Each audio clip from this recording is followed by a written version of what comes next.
Welcome to the Genealogy Gems podcast. It's a show filled with family history research strategies and techniques, news and entertainment, and inspiration. And I'm your host, Louise Cooke.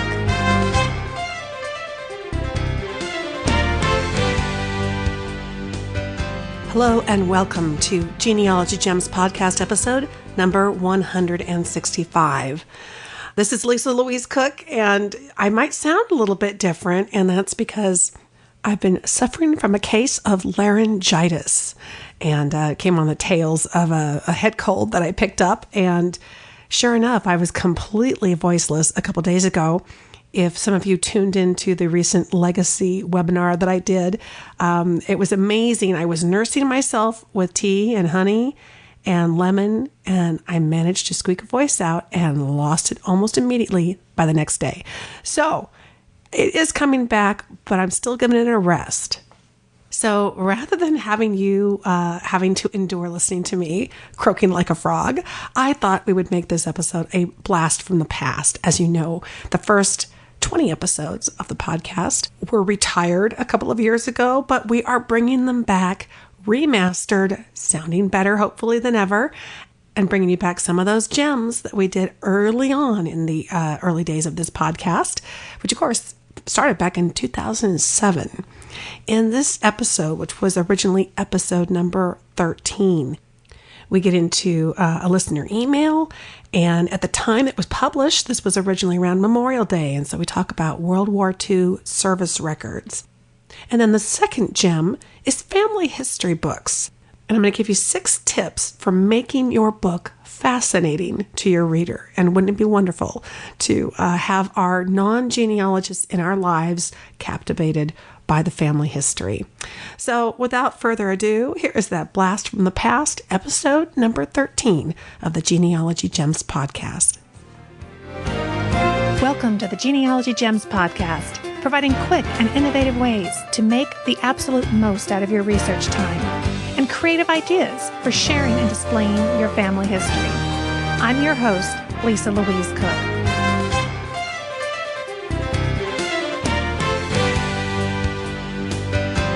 Welcome to another edition of the podcast. I'm very happy to have you here. Time is flying by, and as I've mentioned to you before, I'm preparing for my daughter's wedding, and it's just about 2 weeks away. It's unbelievable. But anyway, I've closed the doors and found a few moments to spend some time talking with you about genealogy. So let's get right to it. First, let's go to the mailbox. I've gotten some great emails this week from all of you. Thank you so much. I love hearing from you. I got an email from Allan Scahill, and I hope, Allan, that I am pronouncing your last name correctly. He says, I have just finished listening to your podcast on tracing family members through school records. And that was episode number 12. You mentioned some sources to research. And he has a website that I will have a link for you in the show notes so that you can access it. He says, many years ago, I came across a list of resources to be found in the home. I still have the photocopy I made, but it does not say who originally created it. Anyway, since putting it on my site, I and others who have come to that page have added to it. I thought I would let you know that I created a PDF of the sources document, and it can be downloaded from that same web page. Also, I've added a comment for email input. If anyone sees something that they think should be added to the list, they can email me, and I will make the changes. I really like your show, and I look forward to receiving your newsletter. And that's from Allan Scahill up in Canada. Thank you so much, Allan. He's got a great website, a great example of a family website, so I encourage you to check it out, and certainly to check out that list of things that you should be looking for around the house. As we know, that's the place to start. Well, coming up next, we've got gem number 1, and we'll be looking at Memorial Day and World War II service records.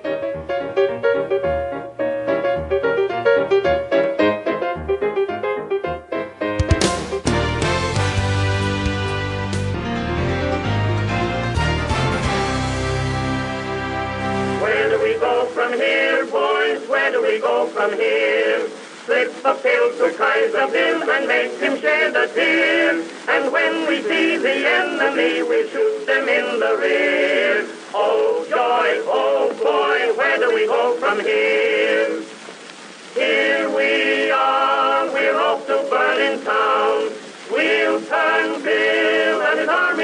upside down, and when the Allies made the Kaiser shed his crown, there'll be a hot time in the old town that night. Oh, baby, here we are, we're off to Berlin town. We'll turn Bill and his army upside down, and when the Allies make the Kaiser shed his crown, there'll be a hot time in the old town that night. Wait till the war is over and we see the USA. We will be happy, Sammy, some fine day. Back to our homes we'll wander, happy you and I. Wait till the war is over, by and by. Keep the home fires burning while your hearts are yearning. Though your lads are far away, they dream of home. There's a silver lining through the dark clouds shining. Turn the dark clouds inside out till the boys come home. That was a great old recording from 1918 by the chorus of male voices, and they were singing U.S. Army camp songs. With Memorial Day just around the corner, I thought it would be a good time to do a quick check for some military records. And if you have relatives who served in World War II as I do, here are a couple of free must-check websites for you. The first one is NARA, the National Archives and Records Administration. Their World War II enlistment records for the years of 1938 through 1946. I'll have a link to the website on the Genealogy Gems podcast, episode 13 notes. These records contain the majority of enlistments, approximately 9 million men and women who enlisted in the U.S. Army, including the Women's Army Auxiliary Corps. What I like about the NARA records is that they include the Army serial number, which I haven't seen on the Ancestry version of the records, and of course, they're free at this website. They also have searchable their World War II prisoner of war records. And secondly, to search for soldiers traveling overseas or returning home after the war, we have Steve Morse's All New York Arrivals search form. I'll have a website address for that also in the show notes. Funny, I hadn't thought about searching for returning soldiers passenger list until I heard Steve Morse speak about it at a recent seminar. And you can hear more about that in my interview with him in episode number 10 of the podcast. As soon as I got home from the seminar, I used his form and immediately came up with my Great Uncle Elzie returning home on the Ile de France after being injured in the D-Day invasion. With the expansion of New York records up to 1957, many new research doors have been opened, so this is definitely worth checking out. And if you'd like more information or historical background on Memorial Day, you can visit the U.S. Memorial Day website at usmemorialday.org, and I'll have a link for that also in the show notes. Now, coming up next, from family historian to published author with family history books.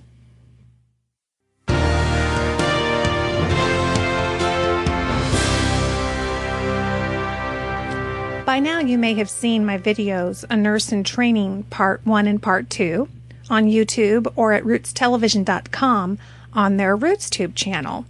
And if not, check out episode number 5 of the Genealogy Gems podcast to find out how to look at those videos. A Nurse in Training didn't actually start out as a video, but rather a book. I found that by breaking up my research into digestible chunks of time and self-publishing them in hardcover books, my extended family is able to understand and enjoy our family's history. I started self-publishing about a year ago. We don't live close to our families, so Christmas gifts have to be purchased ahead of time and shipped. Well, family history books turned out to be a fantastic way to start sharing some of my research findings in an affordable way that could be easily mailed to family. In the past, I've sent CDs full of documents and photographs, but in the end, they just didn't get looked at the way I hoped they would. I think there are several reasons for this. CDs are perceived as being something technical, that it might be hard to use. And the material is kind of chopped up, individual photos, documents, and they just didn't flow smoothly together to tell a particular story. I think they're also perceived as very time-consuming to sit down and really give the attention that they deserve. And lots of people actually find reading on a computer screen kind of irritating, and they don't really enjoy it. So even if they start out reading some of their documents, they very likely will give up on it or expect to try to finish it later. The solution? A good old-fashioned book. Books are still hard to beat for telling a story in words and pictures in an extremely easy-to-use way. But where to begin? Where do you begin the story? Where do you end it? That's really the big question.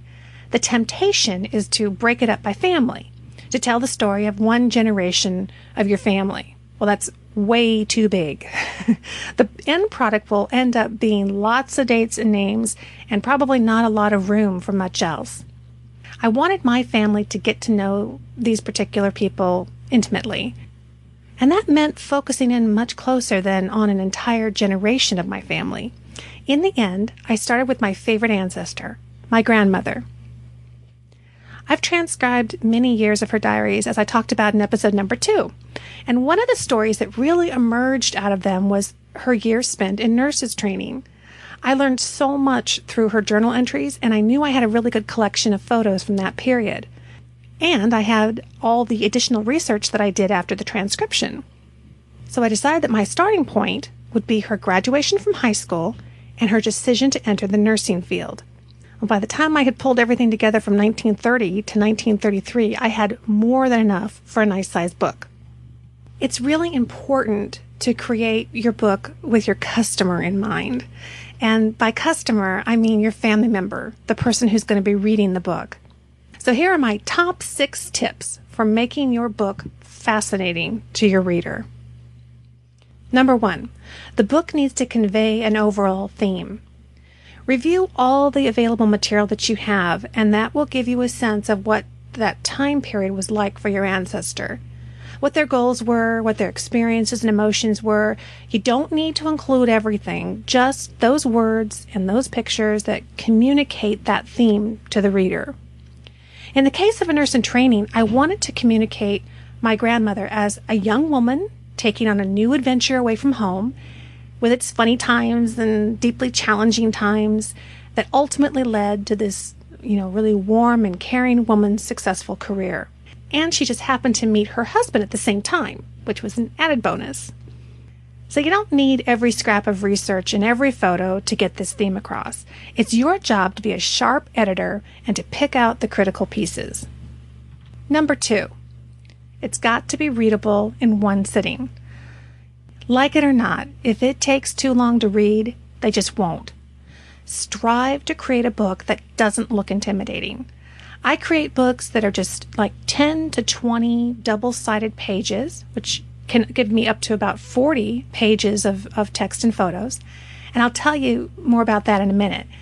People will be willing to pick up a thinner book off the coffee table. And if it's well done, they'll find that all of a sudden they've finished the entire book without wanting to put it down. And hopefully they'll walk away with a sense of really having gotten to know that ancestor. If you're focusing in on one person's story, this size book should really hit the mark. Number 3, it contains the best of what you have. Now this goes back to conveying the theme of being a tough editor. My grandma had many funny stories, but there just wasn't room for all of them. I picked the best of the best. Anyone who reads the book should hopefully come away with the fact that she had a sense of humor and she could laugh at herself. So keep the content of your book focused and full of graphics and photos, and including just the best of the best. If you can capture their interest in the first 3 pages, you're going to have them for the entire book. Number 4, there are lots of photos and graphics.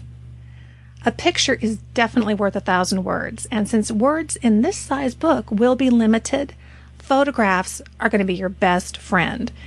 If you're lacking in family photos, many of my previous podcasts will give you countless ideas for locating photos that are associated with your ancestors and that time frame. In a nurse in training, I included scanned images of skating rink tickets and programs, announcements from my grandma's scrapbook, and journal pages that were in her own hand.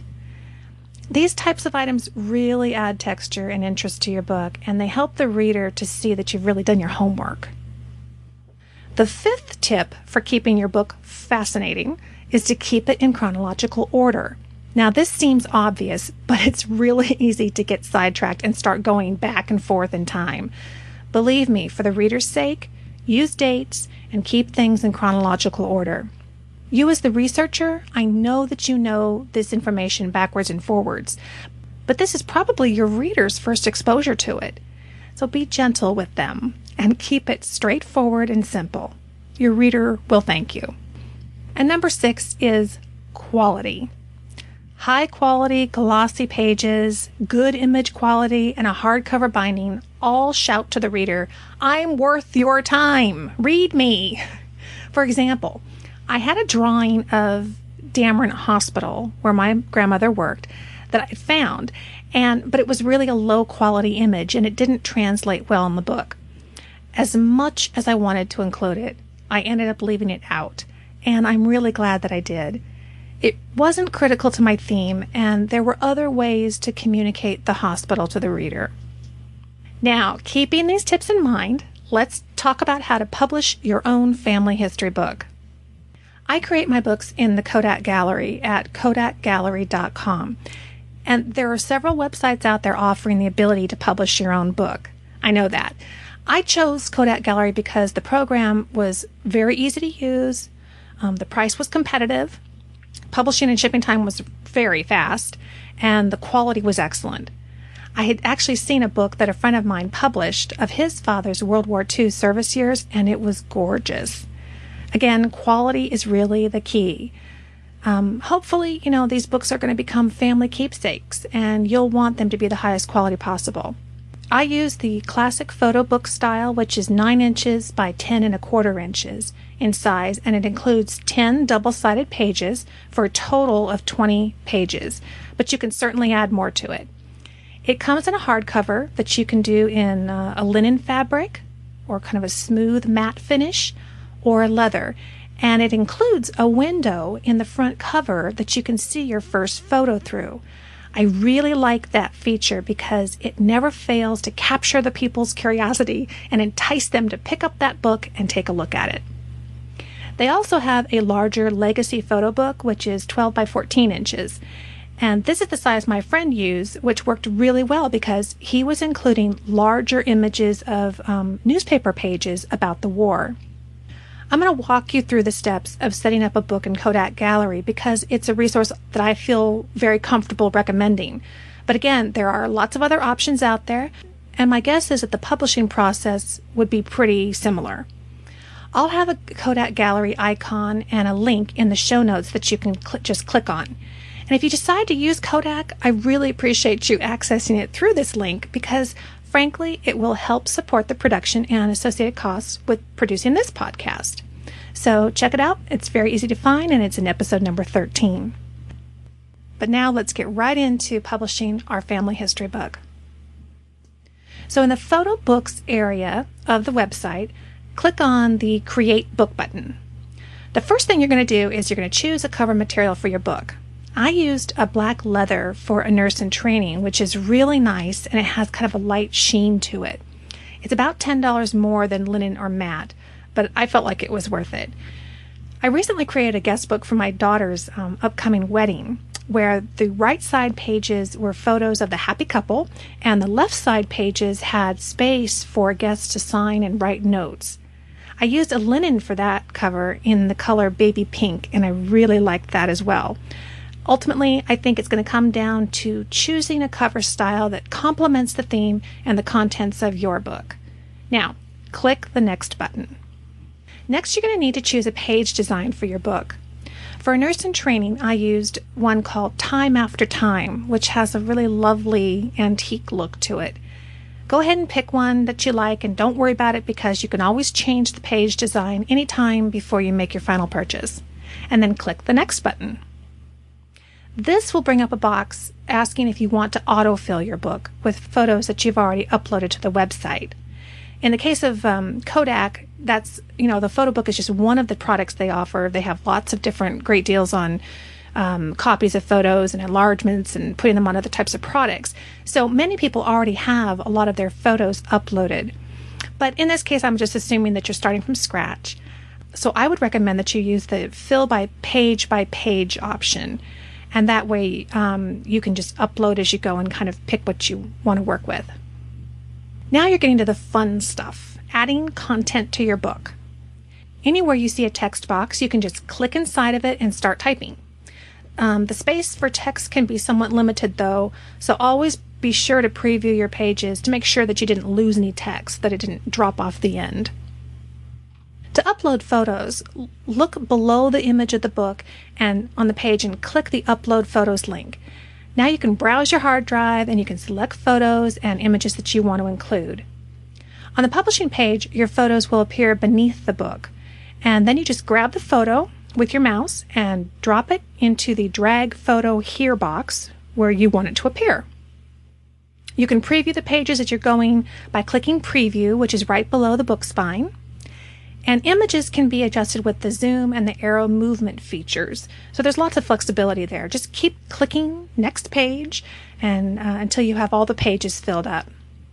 If you're feeling a little bit shaky about actually designing it online, I would recommend that you just open a Word document or Publisher, whatever program that you can, and start copying in photos that you think that you're going to want to use. Try to get them in order. Add in some of the text and or even just do it on your desk, literally, and line up the photos and kind of think about how you want it to look and what it's going to come out to be. And then you can go online and actually know exactly which photos you're uploading and in what order that you're going to upload them. In the case of uploading all of them at once and actually in order, then the autofill option is a great option. It's very quick for filling up your book. Each page layout can be altered by clicking the Choose Page Layout button in the upper corner of the page. So you can pick whether you want one picture or two pictures or just text, whatever you want. Using a variety of layouts can add a lot of interest to your books, but ultimately you're going to be selecting layouts that accommodate your images and your text. Don't be afraid of leaving white space on the pages. You'll notice that many of the layouts actually leave quite a bit of space free, and that really makes the book easier to enjoy and read. A couple of other features of the book that I want to mention are the cover page. You want to select a good, clear, preferably simple photo of your subject for the cover page. It's going to be seen through that window on the cover, and it's through a vellum page, kind of a see-through white page. So if it's too cluttery looking, it's going to be difficult to discern. Under the photo, you're going to want to put the title of your book, and on the second line, add your name as the author. On the back side of the cover page, you'll want to create your dedication page using a text-only page layout. In my first paragraph, I stated who the book's audience was, and in the second sentence, I gave credit to those who gave me materials and photos that I had included in the book. And my final sentence stated my personal goal for the book, what I hope to achieve with it, as well as my name and the year that I published it. I've included several page examples in today's show notes from a nurse in training to give you an idea of what a finished book looks like. It's really exciting to see the finished product. I gave copies of my book about my grandma to my mom and to my uncle. It was the first time in years that I've seen tears in my uncle's eyes. He loved it, and no toaster or tie could have been a better Christmas gift. The following Christmas, I actually did a book about my father-in-law's World War II naval years, and I sent a copy to everyone in that side of the family. As I've been getting RSVPs back from my daughter's wedding, they are still bringing up that book and mentioning how much it meant to them. More than anything, they were actually really surprised to realize how little that they actually knew about their father's patriotic service. It's really a joy to create these books as well as to give them. They've stimulated wonderful family conversations, and I know that they're not going to end up in the next garage sale. Remember, your research can be fascinating and understandable to others in your family. It just takes a little creativity and effort. Now, what good is your research doing sitting on a shelf? And don't wait until you're done with your research. It'll never happen. So start putting pieces of your family history directly into your family's hands with a really beautiful family history book.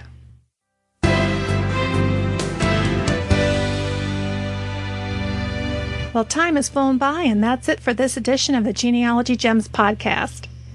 If you haven't signed up yet for the free Genealogy Gems newsletter, that is really an important companion piece to this podcast. So go to genealogygemspodcast.com and click on the link to sign up. You'll see at the top of the page there's a big red arrow.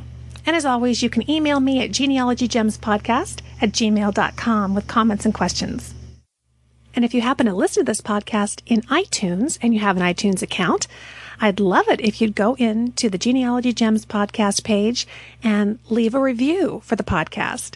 That would be great. I'd appreciate it. So that's it for now, friend. I'll talk to you soon.